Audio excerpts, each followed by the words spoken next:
अस्सलाम वालेकुम नाज़रीन, डॉक्टर दानिश रियल फोकस के साथ हाजिर है।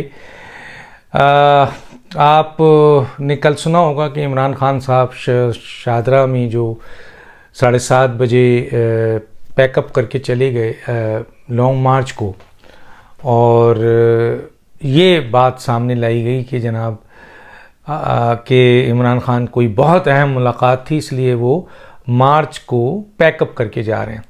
अच्छा, अमूमन ये होता है कि जब कोई नेगोशिएशन होता है किसी अहम आदमी से और आदमी अपनी बात मनवाना चाहता है, तो अगर आपके जुलूस या जलसे बहुत एक्टिव हैं और बहुत बड़े बड़े हैं या इवन छोटे भी हैं, तो उनको आप पैक नहीं करते हैं, बल्कि इस जुलूस की बुनियाद पर, इस छोटे से छोटे या बड़े से बड़े लॉन्ग मार्च की बुनियाद पर जहां टेबल पे आप बैठते हैं, वहां नेगोशिएट करते हुए आपको आसानी होती है कि पीछे आपका जलसा और जुलूस या लॉन्ग मार्च मौजूद है।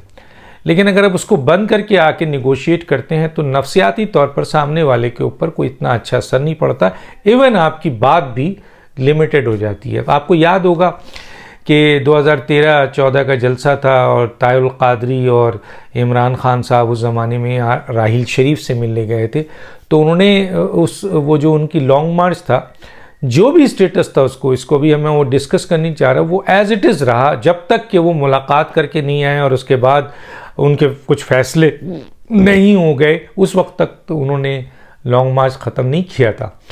दूसरा, उन्होंने एक बयान दिया इमरान खान साहब ने कि जनाब हमने ये तय किया है कि हम लॉन्ग मार्च रात में नहीं करेंगे। तो फिर अगर रात में आप नहीं करना चाह रहे हैं तो पहले दिन आपने लिबर्टी में तकरीबन 12 बजे तक किया और 4000 से 6000 अफराद थे। शादरा में वही लोग थे, उसमें मज़ीद 1000 का इजाफा हो गया, 7000 थे। तो आखिर क्या वजूहत है कि आपने लिबर्टी में रात 12 बजे तक किया और यहाँ 7:15 बजे तक किया? अगर रात 7:15 बजे तक है तो फिर 12 बजे तक क्यों किया, और रात 12 बजे तक है तो फिर शादरा में 7:15 बजे क्यों आपने ख़त्म किया? और 7:15 बजे शादरा में अगर आपने लपेट दिया इसलिए कि आपकी कोई इम्पॉर्टेंट मीटिंग थी किसी अहम शख्सियत से, जो कि एक बाहर बात लाई गई, तो फिर मसलन उस मीटिंग की अहमियत तो ये है कि जी वहाँ पर न सिर्फ शादरा में लॉन्ग मार्च खड़ा रहता, बल्कि उसमें मज़ीद इजाफा करने की कोशिश की जाती ताकि एक प्रेशर डेवलप हो। तो ये तो मैंने आपको क्लियर कर दिया। खान साहब इतना झूठ बोलते हैं, इतना झूठ बोलते हैं, इतना झूठ बोलते हैं कि मैंने तो लिखा है कि अगर गिनीज़ बुक ऑफ वर्ल्ड में इनका नाम झूठों और मुनाफिकत की सरदारी के ऊपर आए, तो फिर पाकिस्तान में क्या दुनिया में कोई शख्स रहती दुनिया तक क़यामत तक इस रिकॉर्ड को नहीं तोड़ सकेगा। ये मेरा आपसे दावा है और मेरे इस दावे को बहुत से लोग मानेंगे, सब जानते हैं, इवन पीटीआई के लोग भी जानते हैं। बहरहाल मिलने किससे गए, बहुत बड़ा सवाल था कि आखिर कितना अहम था कि मुलाकात, ज़रूर गए मुलाकात करने, लेकिन इस्टेब्लिशमेंट से नहीं। इस्टेब्लिशमेंट के दरवाजे पे लगा हुआ है, एब्सोल्युटली नॉट। हुकूमत से मिलने गए, हुकूमत से आपने देख लिया कल वज़ीर आज़म ने क्या कहा कि इन्होंने आर्मी चीफ के लिए और इलेक्शन के लिए मुझे पैगाम भेजा। मेरे जो दोस्त हैं, मुश्तरका दोस्त हैं उनके भी, और मेरे कारोबारी दोस्त हैं उनके ज़रिए पैगाम भेजा कि जनाब 3 नाम आप दे दें आर्मी चीफ में, 3 नाम मैं दे दूँ आर्मी चीफ में, और इलेक्शन का भी हम तय कर लेते हैं। तो उन्होंने, शहबाज शरीफ ने एब्सोल्युटली नॉट वहाँ पे कहा, और उन्होंने कहा कि ये आपका इस्तेहकाक ही नहीं है, तो मैं आपसे क्या बात करूँ। हाँ, अगर सियासी तौर पर कि जमहूरी मीसाक़ जमहूरियत पे बात करनी है तो मेरे दरवाज़े खुले हैं, और मीसाक़ मईशत पे बात करनी है तो भी मेरे दरवाज़े खुले हैं, क्योंकि हम अपोजिशन में थे तो उस वक्त भी हम चीख के कह रहे थे कि इमरान खान मीसाक़ जमहूरियत और मीसाक़ मईशत पे हमें मौका दे कि हम आपके साथ बैठें। और जिस दिन से आए हैं शहबाज शरीफ, उस दिन से ये कह रहे हैं कि अगर मुल्क में सियासी अदम इस्तेहकाम को ख़त्म करना है, मईशत और जमहूरियत के बुनियाद पे बैठना है, क्या है मिल के बैठें, तो हम हाजिर हैं। बाकी इलेक्शन कब होगा या आर्मी चीफ कौन होगा, ये आपका इस्तेहकाक नहीं है। मैंने आज ट्वीट भी किया और मैंने कहा कि जी अदम एतमाद के ज़रिए इमरान खान की हुकूमत को घर भेजा गया, ये एक आईनी तरीक़ेकार है। इमरान खान वो वाहिद पाकिस्तान के वज़ीर आज़म हैं जिनके ऊपर अदम एतमाद कामयाब हुई। दूसरा, मैंने कहा इलेक्शन का डिसाइड करना ये हुकूमत का काम है, ये किसी और का मैंडेट नहीं है, ये हुकूमत का है कि वो उसको मौका मिला है, जब तक उसका आइनी इख्तियार है, उसको मौका मिला हुआ है, उसका एक ड्यूरेशन है, हुकूमत पाबंद है, उस वक्त तक जाए। दूसरा, अगर हुकूमत खुद समझती है कि नहीं जी जल्दी एक इलेक्शन हो जाए तो उसका भी एक तरीक़ेकार है, वो भी आइन में है। तो ये डिस्क्रिशन दोनों सूरतों में हुकूमत का है। इलेक्शन कमीशन का इख्तियार ये है कि वो साफ़ और शफाफ इलेक्शन कराए, और आर्मी चीफ का ये अपॉइंट करने का इख्तियार उस वक्त के वज़ीर आज़म को है जो इस वक्त बैठा हुआ है, जैसे सीट में शहबाज शरीफ। तो इमरान खान साहब ये बेगानी की शादी में अब्दुल्ला दीवाना क्यों? मतलब आप किस बुनियाद पर इंटरफेयर कर रहे हैं? वज़ीर आज़म को डिक्टेशन दे रहे हैं, रात को जाके आर्मी चीफ़ के पाँव पड़ते हैं, सुबह आर्मी चीफ़ को गाली देते हैं, सुबह धमकियां देते हैं, रात को जाके हाथ जोड़ते हैं, उनके सामने खड़े होते हैं, उनसे रिक्वेस्ट करते हैं कि जी हमें किसी तरह से इंडक्ट कर दिया जाए, हमें दोबारा इक़्तिदार दिला दिया जाए। दूसरी जो बहुत इम्पॉर्टेंट बात है वो ये है कि जनाब आली, अब तो आपने शहबाज शरीफ के पाँव भी पकड़ने शुरू कर दिए। उनसे आप उन चोर और डाकुओं लुटेरों पता नहीं किस किस का अलकाब दिया है कि दिन के दहाने पे आप चीखते हैं उनके ख़िलाफ़ कि मैं एक मिनट उनसे बात करने को तैयार नहीं, और रात को अपने दोस्तों के ज़रिए उनको पैगाम भेजते हैं कि आइए आर्मी चीफ पे बात कर लेते हैं, आइए इलेक्शन पे बात कर लेते हैं, और फिर वहाँ से जन्नाटेदार आपको दोनों जगहों से जवाब मिलता है एब्सोल्युटली नॉट। तो आपका चेहरे के रंग बिखर जाते हैं। जब सुबह ये ख़बर आती है, आप समझते हैं कि रात का अंधेरा आपकी तमाम राज़ों को छुपा लेगा, तो ये आपकी गलतफहमी है, वो सारी चीज़ें सामने आ रही हैं। फिर दूसरे दिन आप खड़े होकर बड़े ढिठाई से कहते हैं कि जी मैंने तो शहबाज शरीफ से रब्ता नहीं किया, और मैंने तो जनाब आर्मी चीफ से नहीं किया, और मुझे इस्टेब्लिशमेंट की ज़रूरत ही नहीं है। बड़े ढीठ तरीके से कहते हैं। फिर आप हमला करते हैं DGISI पे और आर्मी चीफ पे।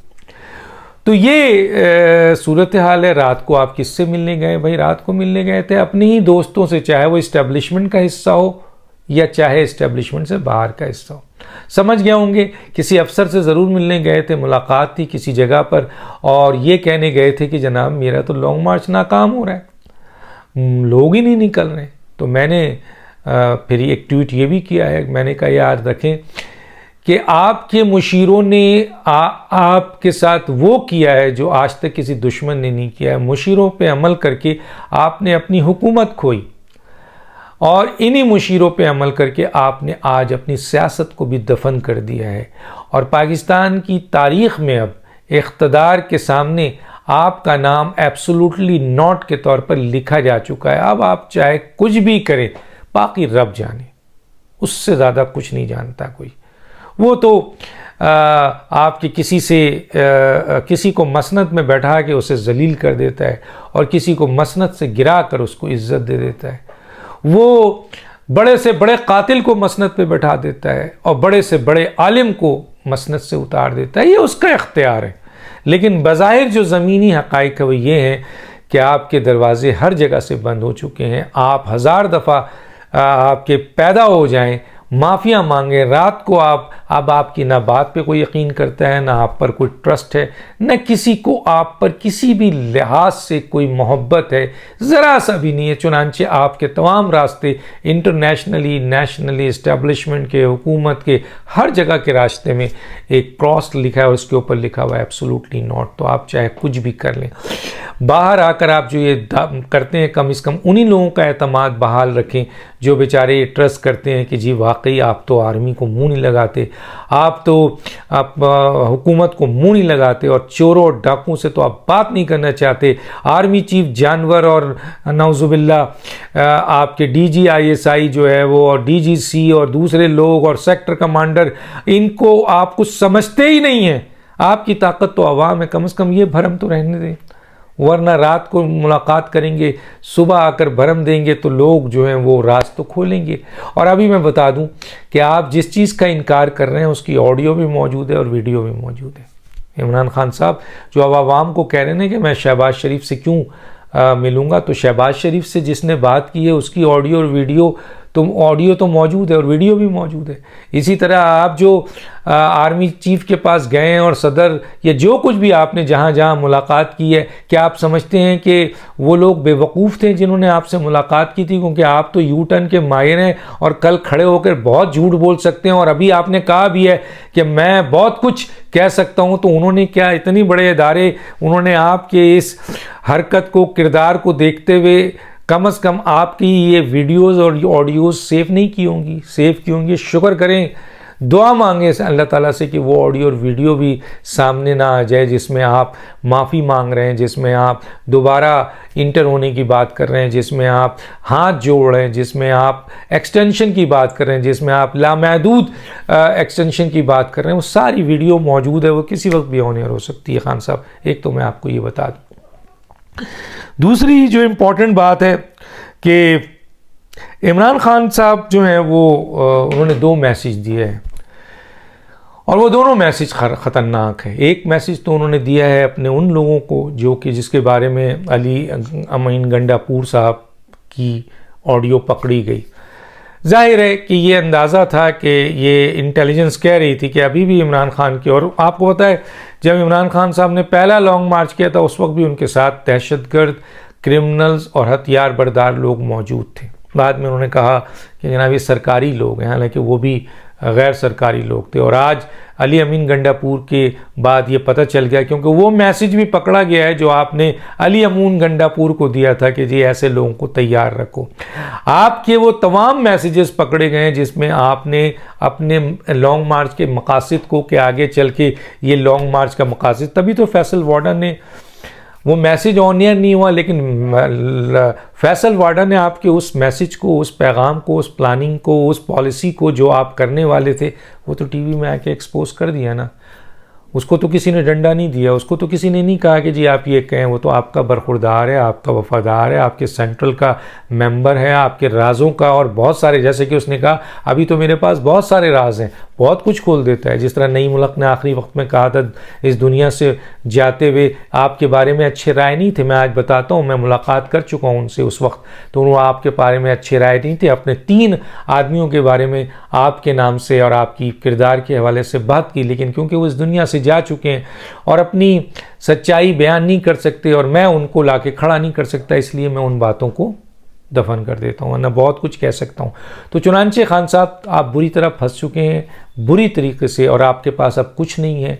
अब ये जो आपका आखिरी तुरुप पत्ता था ये भी आपका ख़त्म हो गया है। ना लिबर्टी में लोग आए, ना शादरा में लोग आए, ना कामुकी में ना आए, अब गुजरांवाला है, उसके बाद आप आगे जाएंगे। देखते हैं आया आप उन मकासद को अब हासिल कर सकते हैं जब इंटेलिजेंस को आपके तमाम मकासद का भी इल्म हो गया और फैसल वार्डन ने भी डिस्क्लोज़ कर दिया है और वो मैसेजेज इंटरसेप्ट हो भी गए, यानी उनको हासिल भी कर लिया गया। और आपके अली अमीन गंडापुर जैसे लोग, असद खान जैसे लोग या दूसरे लोग आपकी जो क्रिमिनल्स और तालिबान से ताल्लुक़ रखते हैं वो आपके मकासद को पूरा कर सकेंगे, लाशें दे सकेंगे जिसके ऊपर आप चीखेंगे, चिल्लाएंगे और इंटरनेशनल कम्युनिटी को अपनी तरफ मुतवज्जा करेंगे ताकि पाकिस्तान के ऊपर बड़े बड़े सैंक्शन लगे। तो उसके लिए पाकिस्तान के अहम तरीन इदारों ने अपना रोल अदा कर दिया है, हुकूमत इदारों ने।